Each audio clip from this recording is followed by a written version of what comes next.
Let's get more on the Prime Minister's endorsement of the Chancellor's controversial comments. Harry Cole, contributing editor of The Spectator, and Owen Jones in The Independent are both in our central London studios. Gentlemen, thank you both for joining us. First of all, Harry Cole, it is a risk, isn't it, if you personalise your policies like that?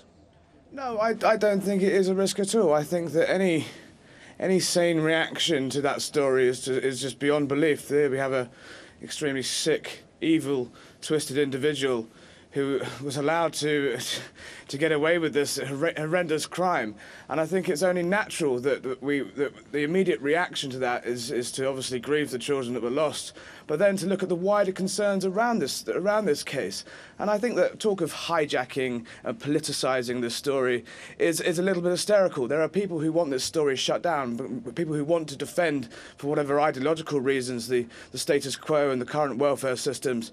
But, I mean, it's not economically sustainable. They don't want to have this argument. And if anyone's politicising it, it's saying that we can't talk about the motives and the situation around this case purely because it's politically sensitive. I think that's wrong. Owen Jones, you see it that way? No, I don't, and actually a bit unusual, but I'd actually like to do a little plea to your viewers. Many of you will strongly and passionately disagree with me about the welfare state, and this country desperately, desperately needs a wide-ranging, open and honest debate about the welfare state. We've got to ask ourselves how we've come to this point, where the deaths of 6 little kids, their lives stolen away from them by a monster, that issue has been hijacked by the Prime Minister, by the Chancellor of the Exchequer and by a large section of the gutter press. This man says nothing about the welfare state as much as Harold Shipman says anything about doctors, or indeed last week when Stephen Seddon, a man who killed his parents in order to claim £230,000 worth of inheritance, says about inheritance. We need a debate about the welfare state, but let's separate it from individual horrific tragedies like this, because frankly it is demeaning and degrading for those who have done so, and they have, frankly, need to ask themselves a lot of very searching questions at this time. Fair point, Harry Cole. There is an element of cashing in on public attention, surely.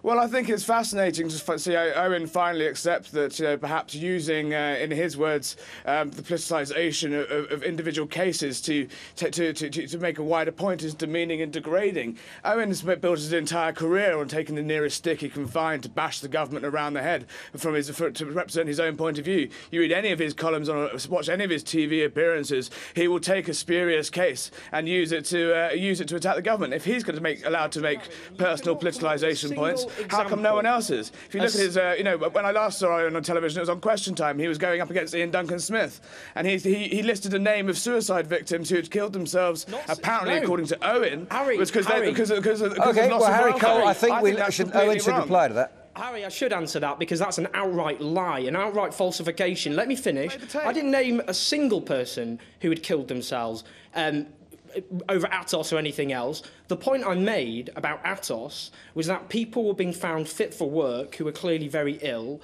that 1,100 people in the first 8 months of 2011 alone who had been found fit for work subsequently died. There was cross-party concern over that. Indeed, the Tory MP Robert Halfon is one of the leading figures who's been calling for us to debate the fact that we don't have an assessment system that is fit for purpose, and that people who are sick or disabled are being found fit for work who are clearly not. I'm not holding anyone responsible for those deaths. David Cameron or George Osborne or Ian Duncan Smith let's bring this are back not now to the responsible discussion for those at hand. deaths. Can we talk again about... We wanted to talk about the Chancellor and David Cameron's supporting of his comments. There's clearly a position taken in Downing Street tonight that the Chancellor had a point to make when he used the Philpotts as a demonstration of how the welfare system is running out of control. He also said that there was a need for a debate to be had on that, which is all well and good. However, Harry Cole, I think there will be people who feel that this is a sign of Tory ideology coming through when they're trying to sell common sense. No, well, there's a very interesting poll out tonight by YouGov, which states, I mean, the overall figures say that the country's pretty divided.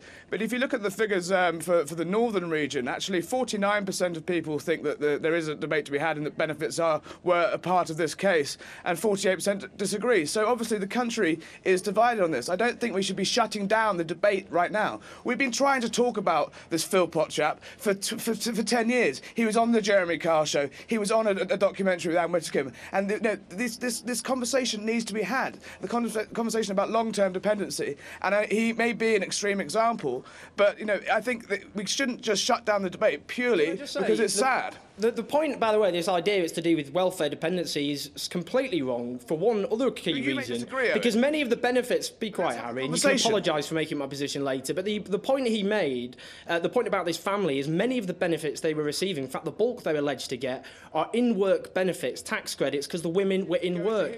This again says nothing about welfare dependency. Let's have a debate about the welfare state. Let's talk about welfare spending, the fact we spend billions of pounds subsidising landlords charging extortionate rents through housing benefit, billions of pounds subsidising bosses paying low pay through tax credits. We want to bring down welfare spending. I think everyone needs to have that discussion. We also need to talk about the desperation for work out there, the fact that, for example, Costa Coffee opened up a store in Nottingham the other week, 8 near minimum wage jobs, 1,701 people applied. That is the real situation in Britain, not extreme examples. Owen Jones, like it is a fair point Harry Cole has made already and has been made many times, is that Philpott, prior to the house fire, was an advertisement for the welfare system. He went on proudly boasting about how he could live a life without bothering to look for work under those conditions. And he did become a poster boy for that abuse of the welfare system. Well, partly because the media gave him that platform. And nevertheless, you should have given him that platform. And you want to shut down the debate. Be quiet, Harry. Let me answer the point. We've got to stop having a situation where the media relishes hunting down the most extreme and unrepresentative examples to pass them off as they're the tip of the iceberg. In this country, there are 1.35 million households in which at least one adult claims an out-of-work benefit. Of those 1.35 million families, there are a total of 190 families with more than 10 kids. They are not representative, and yet you'd think opening up our papers and watching TV... Harry Cole, final thought for you, Harry Cole. That is thousands of children who we need to have to work with. And what about the families with 5 and 6 and 7 or 8 children? You're very good at manipulating the statistics when you need to, but at the end of the day, you want to shut down this debate. Don't patronise me by saying that you want to have an open conversation about these things, when all you want to do is protect the status quo.